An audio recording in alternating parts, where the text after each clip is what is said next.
Take care.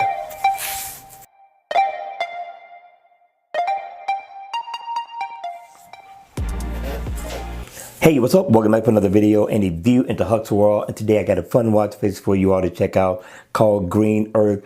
In the AOD mode, it's pretty much going to give you a nice traditional analog look. And when the watch face is on, it's a fun watch face. It's an everyday watch face. It's definitely a dressed down watch face. It's going to give you 24-hour time. It's going to give you battery info. You're going to get all your step status from steps to miles walked or ran, your heart rate. And this is your step graph right here to let you know how much of your goal you have completed. I thought a fun watch face, not bad, right? Don't know what you got going on, but if you're exercising, you want to keep up with your steps, this is going to be a great timepiece to have on your wrist when you're out on a run. All right, you all, that's going to be it for the video. I hope you enjoyed it. I hope it was informative. And if it was, please make sure you hit the like button on the way out. And if you want to see more videos like this, then by all means, make sure you subscribe to my channel. And I'll see you all again at the next video.